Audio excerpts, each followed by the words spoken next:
Living in America. Are y'all okay, America? No, seriously, are you guys okay? Because as an American living outside of America, what I am seeing is very, very disturbing. Is it time for you to leave America? I live here in Portugal. This is my home. I've been here for the past 6 years. I left the US and I haven't looked back since. I go back to visit, to hang out, but I could certainly not call it home anymore. Portugal is definitely my home. And recently, when I look at America, I don't recognize it. There's been a shift. And recently, we've been getting a lot of messages from people in the US asking about an escape plan, an exit strategy. How is it they can get over here to Portugal and live this life? And if you're watching this video, you are considering making that move. You only need so many signs before you just have to make a choice. You can stay and fight, deal with it, or you can leave. And for a lot of you, you're waiting for the sign. You're waiting for something more to tell you that it's time to go. And so on today's video, I want to point some things out to you. These are the signs that you should leave. Let's talk about it. Oh, by the way, welcome to Portugal. So I think the first motivating factor for a lot of people is what's going on politically.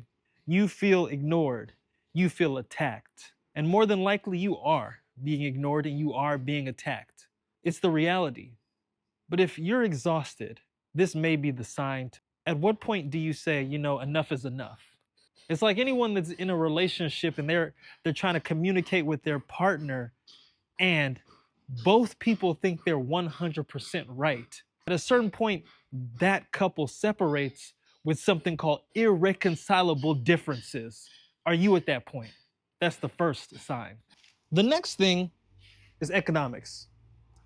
The economic instability, the cost of living, just everything that you have been encountering right now feels like you can't keep up, like your dollar is not going as far. Your housing, your food, your transportation, everything is just getting more and more expensive. Even though the government is telling you that inflation is under control, it doesn't feel that way. And you are really scraping by financially. This to me, this cost of living situation in the US is just out of control. And I don't think you have to stand for that. We have lived in so many countries around the world where it's affordable. And even as an employee in that country, you have a living wage that is sustainable. People are not going into major debt just to cover everyday expenses. And so if you are in that situation in the US and you don't see how it's going to get any better financially, then this should be the next sign to encourage you to go somewhere else. The next thing for a lot of you guys is healthcare. Do you feel like your healthcare is subpar? Can you get a doctor's appointment? Can you afford to go to the hospital when you're sick? Are you truly getting the best healthcare the world has to offer? Because that is certainly what the American healthcare system and CEOs will tell you, that this is the best healthcare in the world, but yet it's unaffordable, it's inaccessible. Healthcare is the number one reason for bankruptcy in the US. I have personally never met anyone in Portugal, in Japan, or in Spain, all places that we've lived, that has talked about how expensive healthcare is, that they are going bankrupt. That is unheard of in almost every other country except for the US. Really, healthcare feels like a financial trap. And so if your health is suffering and you cannot afford to take care of it, then that is definitely a sign that you should see what else the world has to offer. You can become a healthier, happier person by exploring this one sign alone. Think about it. The next thing we need to talk about is safety. How safe do you feel, and how safe are you really? Oh, you got some food for me? Yeah. Thank you, Sanoa. Yeah. What is this? So now I made me some onigiri. Okay, back to my question for you. I'll hold that for later. But safety. You know, one of the things that is the most disturbing about what we see as Americans living outside of the US is just how unsafe it appears to be. And one of the things that has just been so amazing about living abroad here in Portugal, when we lived in Spain, when we lived in Japan, was just the peace of mind that we could walk around with, that we could go to sleep in our homes and not have to worry about someone invading it in the middle of the night, that we could allow our daughters to roam the streets as little kids and not have to worry about something awful happening to them. Safety for me is such an important aspect of life, feeling that sense of security. And if you don't have that and you just can't rest your mind, then that may be a sign to go. Go. Let's go. And this brings me to the next sign, the looming threat of social unrest or chaos. Now, I get the sense that there is something bubbling up in the US that is inevitable. Some sort of chaos, most likely initiated by some conspiracy theory event.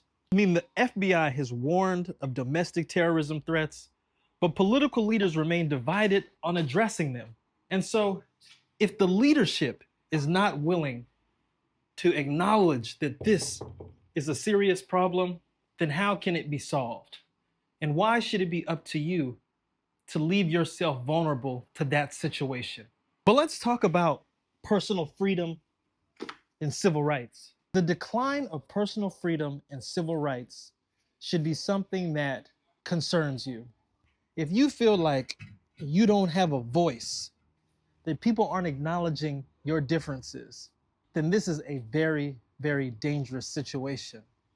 It leaves an opportunity for you to be discriminated against, for you to be held back by institutions, for you to have less opportunities in so many ways. And so if you recognize this decline and you don't see that there is an opportunity to retrieve it, that these things are going in the wrong direction, then this is a question that a lot of us really have to come to grips with.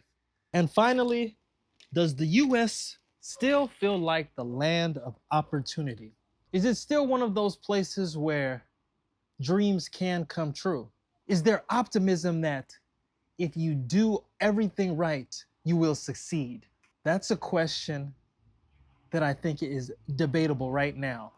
And so if you feel stuck, like you've done everything you can possibly do and you're still not moving forward, then what do you have to lose by leaving?